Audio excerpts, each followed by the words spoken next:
Oh, hey, welcome to my workshop. Question: how many of you have had or known someone who's had $1 million idea? How many of those ideas have produced $1 million? Well, few to none, I'll bet. Because like you, I once thought I had $1 million idea, but I was wrong. What I had was a $75 million idea. I mean, it's pretty cool, it happens, but it only happens when you follow a certain sequence of action steps in order to get this idea out of your head and into the marketplace. The first step in the sequence is catalyst. It's that aha moment. We all have them. The point is recognizing it. It's a step of recognition. When you're driving down the road, you're in the shower, or you wake up in the middle of the night because it hit you like a ton of bricks. I get my ideas just walking along the ocean. My moments come to me when I'm surrounded by the beauty of nature. My best ideas come when I'm on a power walk. Mine comes when I'm in the shower. The first movie I ever wrote that I sold to a studio was Radio Flyer, and I wanted to direct it, and they didn't want to let me direct it because I was an unproven entity in the director's chair, but I made them let me direct it. And then 8 days after I started, they fired me. So that was, profoundly devastating to me. What was my long-term goal, he asked. And I said, I want to be the president of an airline. And he laughed at me. That set me on my way. Catalyst for me? You want to fire me up, get me going? Tell me I can't do something.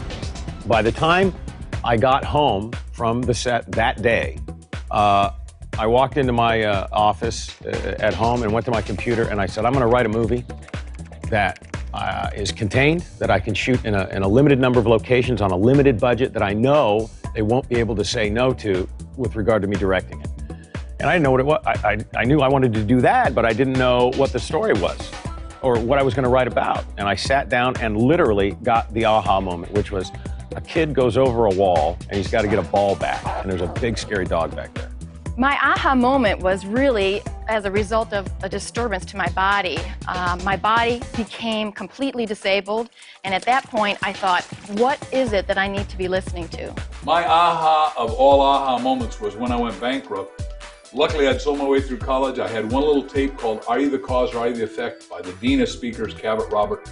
I listened to that one thing and I thought, oh my God, I did. I caused myself the bankruptcy, but if I caused it, I can uncause it, I can go up by thinking up. We are the thinker of our own thoughts. One day, laying in bed, my aha moments come to me just before I fall asleep at night. Boom, an idea came into my head.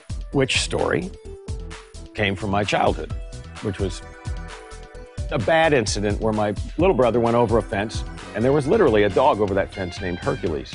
A little movie trivia for you.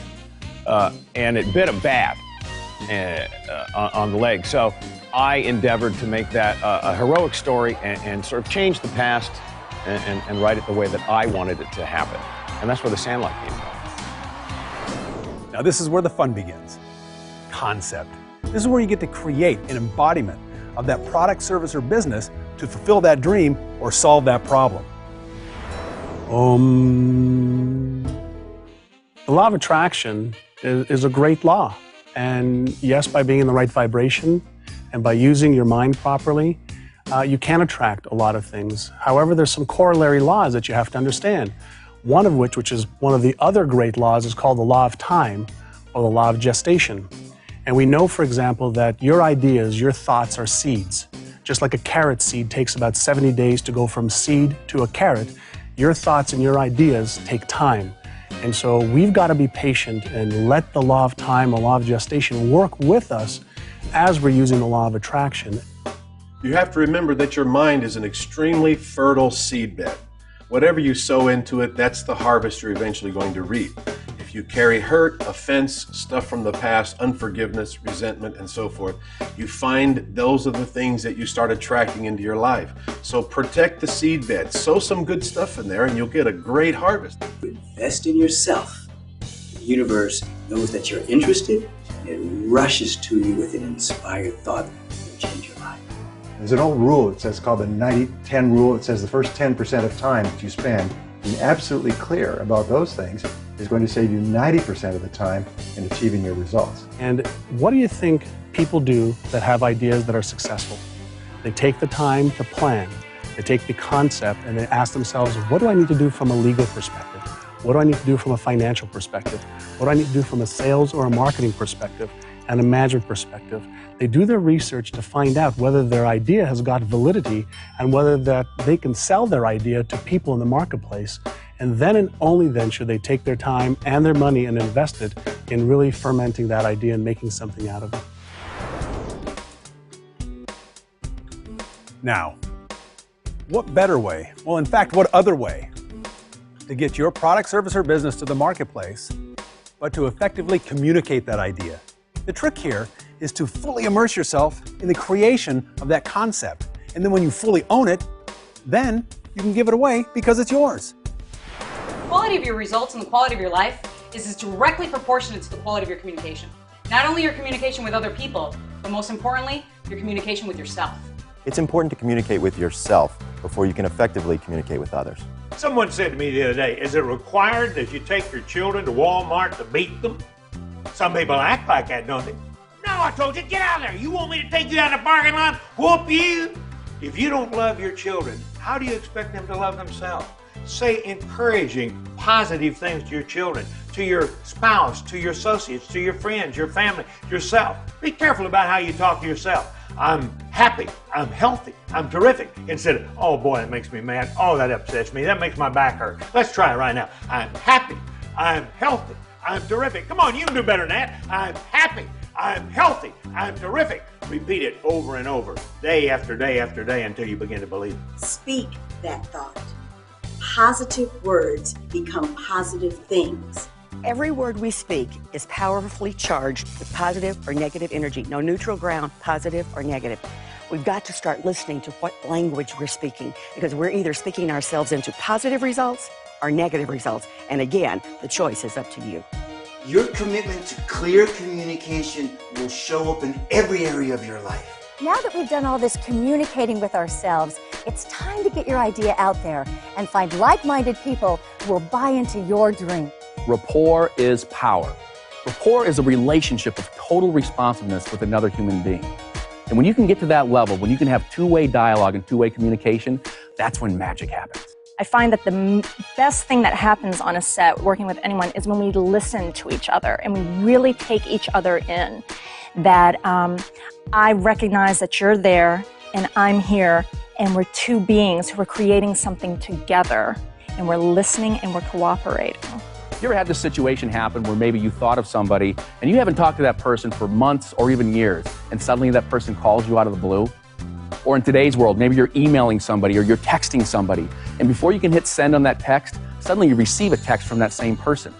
That's when you have the essence of rapport. You're in direct relation. You're able to send that vibration out to them and for them to reciprocate it back to you. Commitment. This is where the business begins, because this is your due diligence. This shows your determination, so that when you go to others to help fulfill your dream, they know you're on track and they're willing to put all their efforts behind it. Commitment. You have to stick with it. All right, no matter how many walls you keep bumping into, remember one thing. One day you will find that door. Go on through it. Everybody in life has goals and dreams, but only a few people actually pursue them. And the critical skill for success is self-discipline. If you're truly committed to what you want, then you have the ability to force yourself, to make yourself do what you should do, when you should do it, whether you feel like it or not. And if you can do that, you can conquer the world. If you're 100% committed to what you're doing, you can win. You can succeed. You can overcome any obstacle. If you're 99% committed, it's just a matter of time before you fail.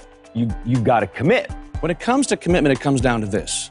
When it comes to success, you always pay full price and you always pay in advance. Those first 24 to 36 months are everything in building your business. If you're not going to commit the 24 to 36 months, then don't start. You're better off not to start at all. But if you're going to do it every day like it counts. When I was younger, people told me, you're not going to be a worldwide executive, you're not going to fly around the world, and you're not going to do this. Can't never kid. Guess what? I kept going. I kept fighting. I hit a lot of humps in the road, but I kept going and going and going. And then I flew home and showed him my jet. It was fun. Sometimes when people see successful people, they think, oh, they've always had that. But let me tell you about my career. There were points in my career where I was saying to myself, just give it one more week, just one more week. You might even be in a place where you're saying, just one more day, make one more sales call, do one more thing. If you keep at it and you show tenacity and persistence, you will become successful. You have to have a no matter what attitude, that if times get tough, so be it. If it's hard, then do it hard. And if you have that kind of no matter what, no excuse is acceptable attitude, that will empower you to snatch victory from the jaws of defeat.